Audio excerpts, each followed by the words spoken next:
Oi pessoal, tudo bem com vocês? Sejam bem-vindos de volta ao canal. Para quem não me conhece, o meu nome é Bruno Vilas e hoje eu vou contar mais um caso para você. Se você está chegando por aqui agora e ainda não é inscrito, eu já te convido a se inscrever no canal e ativar o sininho para não perder as notificações, porque assim, todas as vezes que eu publicar um vídeo novo, o YouTube te avisa e você corre aqui para assistir comigo.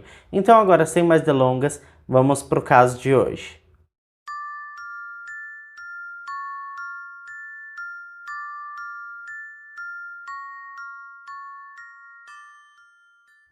Tracy Andrews nasceu no dia 9 de abril de 1969 na Inglaterra.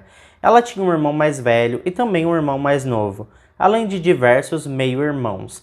Isso porque seus pais se separaram quando ela tinha apenas 6 anos de idade, e essa separação foi bastante marcante na vida da garota.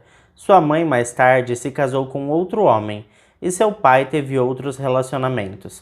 A infância e a adolescência da Tracy não foi nada fácil, principalmente por conta da difícil relação com o seu padrasto. A Tracy, pessoal, se tornou uma mulher muito bonita e sempre foi uma aspirante a modelo. Embora não desistisse dos testes para modelo e fizesse um trabalho pequeno aqui e outro ali, ela trabalhava também em uma lanchonete como garçonete. Quando tinha 21 anos de idade, Tracy teve uma filha, mas o relacionamento com seu parceiro na época não durou mais que um ano e eles se separaram. Ela era absurdamente possessiva. E olha, eu já passei por um relacionamento abusivo e eu trouxe aqui a história pra vocês, eu vou deixar um card aqui. Então depois de assistir esse caso da Grace, vai lá ver o que eu passei com esse embuste. Mas voltando pra Tracy, né, como eu disse, ela era possessiva com seus companheiros e colocava diversas regras no relacionamento.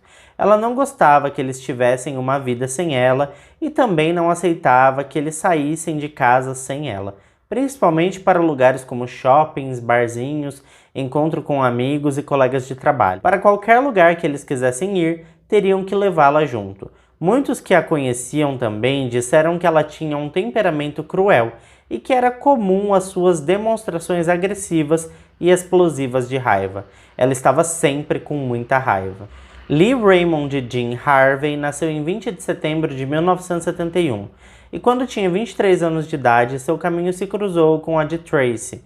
Parece que foi amor à primeira vista, eles estavam muito apaixonados e rapidamente resolveram que deveriam morar juntos, sem muita perda de tempo. Essa decisão parece ter sido bastante precipitada, porque logo os problemas começaram a surgir. E eu tô falando, pessoal, que foi precipitado não por eles decidirem morar juntos, tá? Porque eu acho que isso é até natural. Hoje em dia as pessoas acabam morando juntos mais rápido. Mas no caso deles ali o negócio era meio incompatível. Então eles não deviam ter ido morar juntos tão rápido assim, vocês vão entender o porquê. Eles começaram a morar juntos apenas 3 meses depois de se conhecerem. E o relacionamento deles era bastante instável, porque ambos eram possessivos e bastante ciumentos um com o outro. Ela não poderia se aproximar ou ter amigos homens, e nem ele poderia se aproximar ou ter amigas mulheres.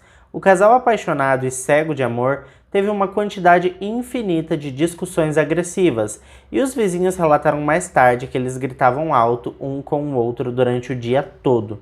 Por diversas vezes, os dois se separaram e disseram para seus conhecidos e familiares que aquela era uma ruptura permanente. Mesmo assim, após poucas semanas, às vezes alguns poucos dias, eles voltavam a ficar juntos e se reconciliavam calorosamente. Esse vai e vem, amo não amo, amo mais odeio, odeio mais amo, durou cerca de 2 anos e eles eram bastante violentos um com o outro. Lee chegou a dizer para sua mãe que sua querida noiva tinha um temperamento bastante instável e perigoso. A verdade era que Tracy demonstrava uma personalidade bastante volátil e era bem fácil provocá-la e tirá-la do sério. Ela ficava com raiva muito facilmente. Diversos colegas e familiares, tanto do lado de um quanto do lado do outro, estavam preocupados com o relacionamento do casal, porque frequentemente presenciavam as inúmeras brigas e provocações ferozes entre eles. Era um gigantesco morde-a-sopra. Diferentemente da noiva, o Lee tinha hábito de contar para os amigos os diversos problemas do relacionamento que o casal enfrentava. Por incrível que possa parecer, sim, eles ficaram noivos. Tanto que a Tracy ficou muito brava quando um membro da família do Lee anunciou em um jantar que planejava se casar. Ela ficou enfurecida porque pensou que isso tiraria os holofotes de seu futuro casamento com o Lee. Os noivos de vez em quando se agrediam, e isso trouxe à tona os ferimentos físicos de ambos. Como já é de se esperar, a polícia foi chamada ao endereço deles por inúmeras vezes. Muitas dessas eram denúncias dos vizinhos que relatavam violência doméstica do casal em várias ocasiões, após relatos de violência doméstica entre os dois. Depois de descobrir que sua futura nora havia mordido Lee no pescoço, a mãe dele disse que eles deveriam se separar definitivamente antes que acabassem se matando. A mãe de Tracy também disse à filha para não continuar com esse terrível relacionamento problemático. Mas é claro que os dois não pararam. Naquela mesma semana, Tracy bateu na cabeça de Lee com uma garrafa de cerveja por 3 vezes, ao descobrir que ele tinha ido a uma lanchonete onde ela trabalhava. Ela colocou ele para fora aos gritos. Ela ainda expulsou o noivo de casa por 4 vezes, mas, como já sabemos, após alguns beijos e amassos, os dois voltaram a ficar bem. No dia 30 de novembro de 96, aconteceu outra briga daquelas. Os dois estavam a ponto de estapear um a cara do outro. Eles então resolveram ir a um barzinho naquela noite para conversar e colocar suas diferenças de lado, pela milésima vez, é claro. Tracy Andrews afirmou mais tarde em depoimento oficial que no caminho de volta para o apartamento do casal, que ficava em Alvey Church, uma vila que pertence ao distrito de Browns Grove, os dois se envolveram em um acidente de trânsito com outros 2 homens. Ela alegou que 2 homens que estavam no outro carro interceptaram e os atacaram em uma estrada rural. Aconteceu uma entrevista coletiva no dia 3 de dezembro de 96, na qual Tracy afirmou que seu noivo Lee perdeu a vida em um ataque violento na estrada. Ela disse ainda que um homem gordo com olhos assustadores o havia golpeado com uma lâmina por mais de 30 vezes depois que saiu de um Ford Sierra. Ela disse se lembrar que esse homem estava sentado do lado do motorista no carro. Nas 2 semanas que se seguiram, os investigadores trabalharam bastante para rastrear o responsável por tirar a vida do jovem Lee Harvey. Apesar de Tracy dizer que ela e seu noivo tivessem sido atacados em um acidente de trânsito no dia em que tudo aconteceu, em sua entrevista coletiva, que tinha acontecido no dia 3 de dezembro, ela disse que o motorista do carro do agressor não era o culpado e sugeriu que ele se apresentasse. Isso para a polícia pareceu bastante esquisito, porque era bastante improvável que o motorista presenciasse a pessoa que estava ao seu lado sair do carro e simplesmente atacar o Lee daquela maneira. Tracy começou a contradizer sua declaração original, dando diferentes horários aos acontecimentos, e a polícia teve que intervir e proibi-la de continuar contando sua história para a imprensa. A polícia percebeu que ela tinha muita coisa a dizer para a imprensa para uma pessoa que supostamente estava em estado de choque. A polícia então começou a questionar a história dela. Uma testemunha que morava em uma casa perto de onde o carro do casal estava parado disse que ouviu uma discussão entre um homem e uma mulher, depois que o carro estacionou naquele lugar naquela noite. A polícia não encontrou nenhuma evidência de que um segundo carro tivesse ultrapassado o carro deles para pará-los antes do ataque. Eles chegaram a essa conclusão após observar que não havia marcas de pneus na grama ao lado da estreita estrada. A estrada é estreita e para que eles pudessem ter sido ultrapassados pelo agressor de Lee, a grama deveria ter marcas de pneu, o que não tinha definitivamente acontecido. Na mão de Lee foram encontrados diversos fios de cabelo de Tracy, que os profissionais determinaram que deveriam ter sido retirados de sua cabeça com muita força, ou seja, por meio de uma luta física. Para piorar ainda mais a situação da Tracy, 2 testemunhas se apresentaram após assistirem à entrevista coletiva dela e disseram que tinha visto o carro Ford branco deles passando pela pista em que Lee foi assassinado, mas não tinha nenhum carro seguindo o carro dos noivos e que nenhum outro carro foi visto por ninguém naquela estrada naquela noite. Isso desmoronava a história de Tracy de que ela e Lee tinham sido atacados em um acidente em uma estrada após serem seguidos por um carro enquanto dirigiam para casa. Vale lembrar que Tracy segurou a mão da mãe e da irmã de Lee Harvey enquanto ela contava a história na coletiva de imprensa nacional do dia 3 de dezembro. Com as suspeitas crescendo sobre Tracy, ela tentou tirar sua própria vida no dia seguinte à coletiva de imprensa. Ela tomou uma superdosagem de remédios e foi parar no hospital. A ação não funcionou, e somada à confirmação de que nenhum incidente de violência na estrada poderia ter ocorrido, os policiais acharam necessário prendê-la. Ela ainda estava no hospital quando a polícia a prendeu pela primeira vez e questionou sobre os verdadeiros acontecimentos daquele dia. Depois de receber a alta do hospital, ela foi acusada formalmente de assassinato do Lee Harvey no dia 19 de dezembro de 96 e em seguida liberada mediante o pagamento de fiança. Os investigadores juntaram todo o material disponível e chegaram às revelações do que aconteceu naquele dia 30 de novembro de 96. O carro de Tracy e Lee Harvey havia parado do lado de fora de uma casa de campo em uma estrada rural antes dele ser esfaqueado.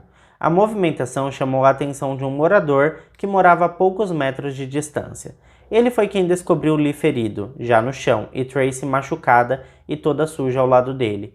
Ele correu de volta para sua casa para chamar o serviço de emergência.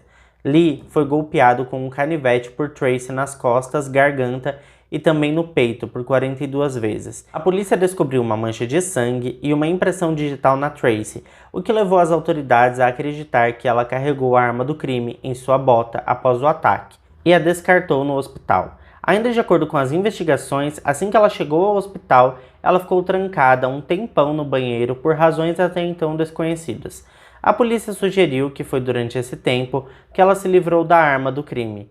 Depois de examinar seu suéter todo manchado, a perícia determinou que o sangue havia sido claramente borrifado nela depois que ela atingiu a artéria do Lee. No dia 1º de julho de 97, Tracy compareceu ao Tribunal da Coroa em Birmingham, acusada de assassinato.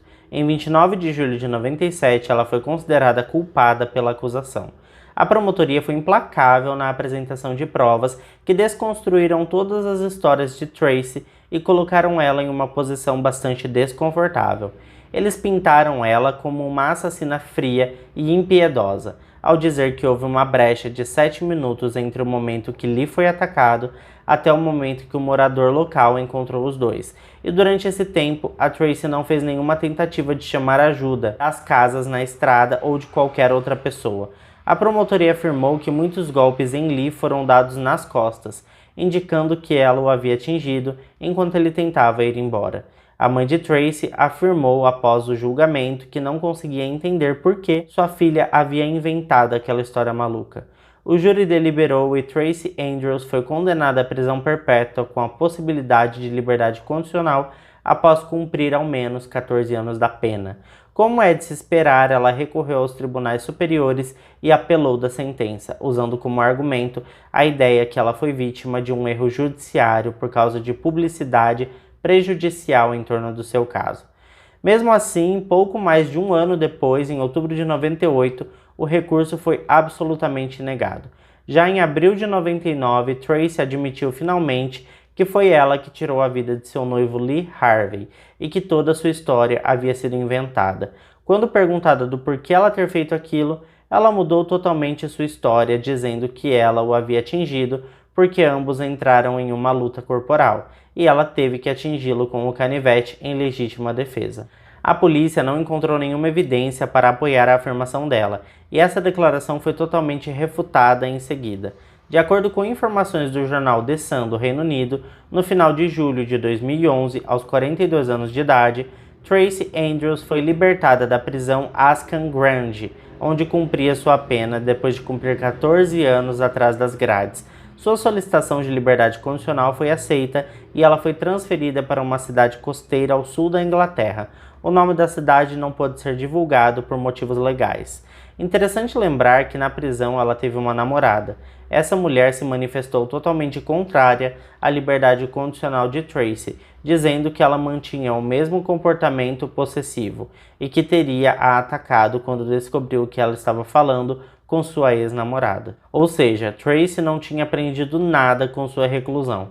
Ainda de acordo com as informações publicadas pelo jornal, Tracy planejava se casar com um segurança chamado Phil Goldsworth. O casamento finalmente aconteceu e ela passou a utilizar o sobrenome dele.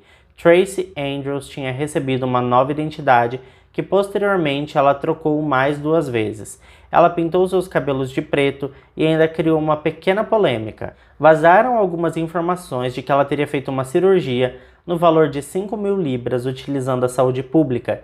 Isso gerou revolta entre os populares que utilizaram a internet para se manifestar. Já a filha de Tracy, chamada Carla, que tinha 5 anos na época da prisão, revelou que fez uma grande amizade com a filha do falecido Lee Harvey, chamada Danielle. E eu quero aproveitar esse caso para indicar para vocês um outro caso, que é o caso da Miranda Barbour. Olha, aquela era uma mentirosa assim de primeira. Então eu vou deixar o link nos comentários para você assistir ele depois e me dizer o que você achou.